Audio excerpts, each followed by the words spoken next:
Assalamualaikum, ketemu lagi di Meta Channel. Jadi kali ini aku sebenarnya ini awal-awal banget ya. Jadi ini berharap jauh lebih produktif. Jadi pertama-tama aku mau ngenalin diri dulu. Nama aku Maita Minggar Kusmasari. Jadi usiaku sekarang di 36 tahun. Kemudian aku adalah ibu dari 2 anak cewek-cewek yang sekarang beranjak udah SD gitu ya. Terus kemudian aku juga seorang dokter juga, praktisi general practitioner, kemudian dan juga terutama di bidang estetik. Kemudian apalagi ya, jadi aku juga baru menyelesaikan sekolah S2 aku di Bali, di kampus Udayana tahun 2023 ini. Dan ini akan jadi beberapa part nanti, karena ini akan menjadi perjalanan panjang gitu ya. Jadi pertama kali tahun 2023 ini aku baru bisa sharing ke teman-teman atau sharing ke teman-teman yang lain, sharing ke orang-orang gitu ya. Karena kami, aku dan anak-anakku juga, kita juga 2 tahun kebelakang sempat mengalami yang namanya ada peristiwa yang membuat kita akhirnya harus bangkit sendiri, pasti dengan Allah juga. Tapi even itu, jadi ini aku mau nge-share ke kalian semua sebenarnya segimanapun cobaan yang kita punya, yang kita hadapin sekarang, seberapa apapun itu gitu, itu Allah tidak akan pernah salah menitipkan di bahu yang mana sih. Emang kayak dengernya gampang ya, maksudnya gampang banget nih dengernya gitu ya. Tapi even kalaupun sekarang pun aku setiap ada cobaan yang datang, ada permasalahan yang datang gitu, aku selalu ngomong ke aku sendiri, ngomong ke diriku sendiri, ngomong ke pikiranku, ke hatiku sendiri, bisa kok gitu ya, bisa kok, pasti bisa. Karena kemarin-kemarin juga Allah udah bantu, pasti sekarang juga Allah pasti bantu, asalkan kita mau deket gitu. Terus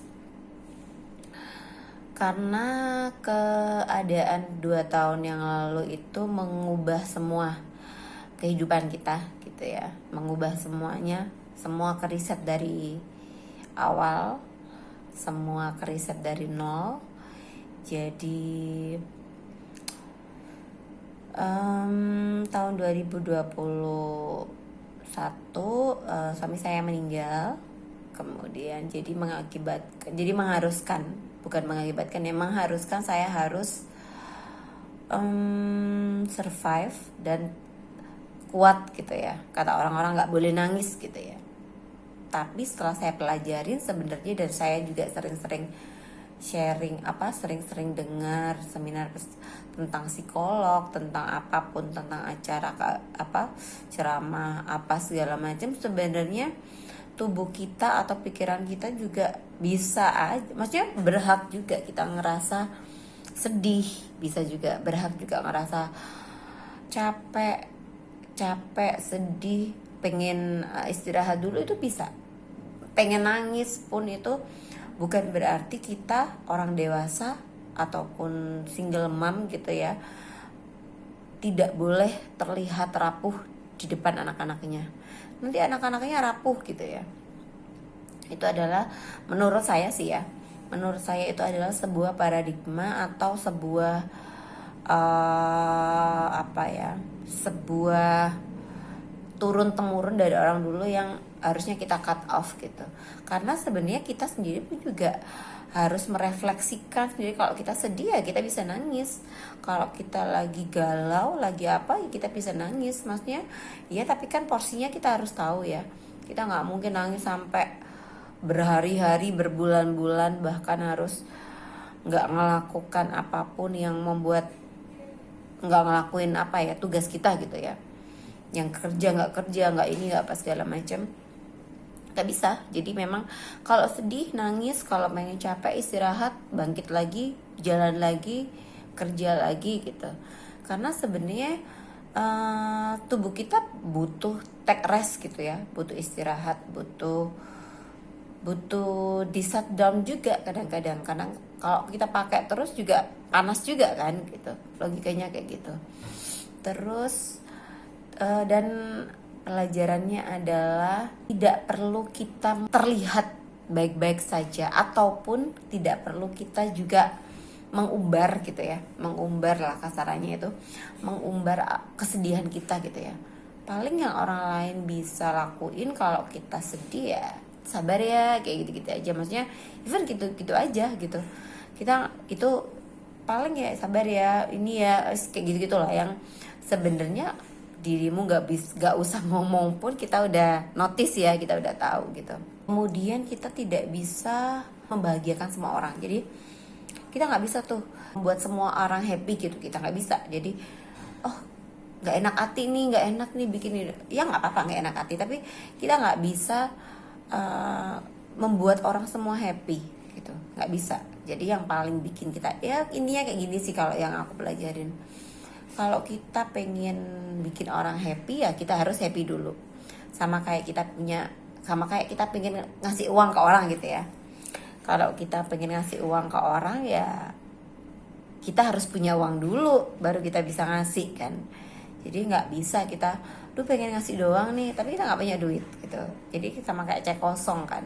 Terus kedua, standar kebahagiaan kita itu nggak bisa diukur berdasarkan skala orang lain gitu ya. Misalnya skala orang lain tuh bahagia kalau punya mobil 20 gitu ya, punya ini, punya itu, punya apa segala macam. Ya mungkin kalau pun kita punya mobil nggak bisa kayak gitu. Jadi jangan pernah mempressure diri kita berlebihan. Jadi misalnya nih, ayo cepet kerja biar nanti dapat duit, biar happy gitu ya. Nggak, sebenarnya ya nggak, memang kita harus terpressure untuk jauh lebih baik, itu harus. Tapi untuk terpressure untuk berkompetisi agar kita bahagia kayak orang lain gitu, enggak juga sih kalau aku ya.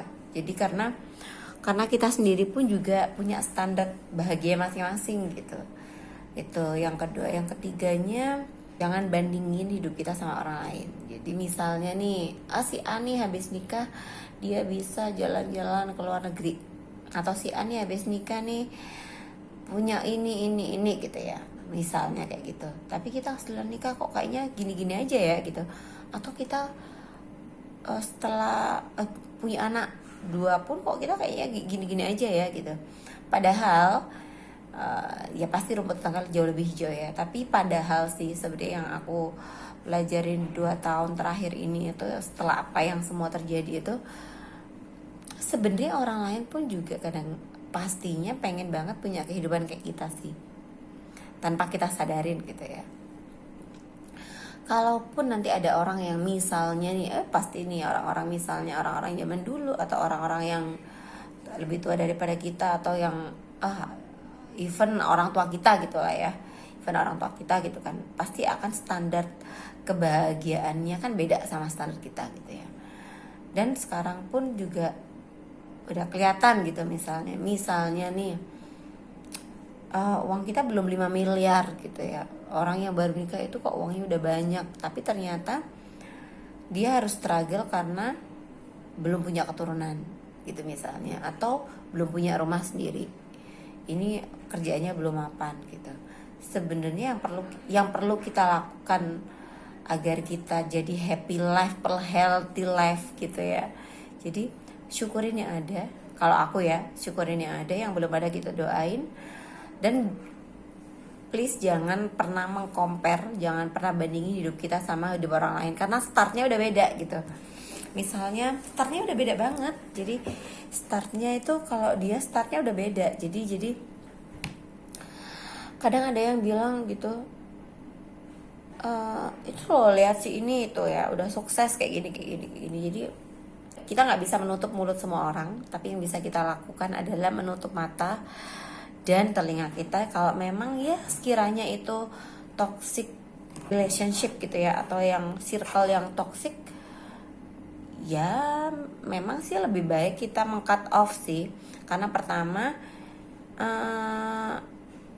hidup kita ya tanggung jawab kita sebenarnya gitu ya, itu yang wajib kita tahu. Terus habis itu berhenti mengcompare dan jangan pernah iri. Semakin kita iri, semakin kita nggak seneng orang lain happy gitu, kayaknya kita juga nggak bakalan healthy life plus happy life juga gitu ya. Mental kita ya maksudnya nggak bisa gitu kita mengcompare. Jadi please jangan compare, please juga jangan pernah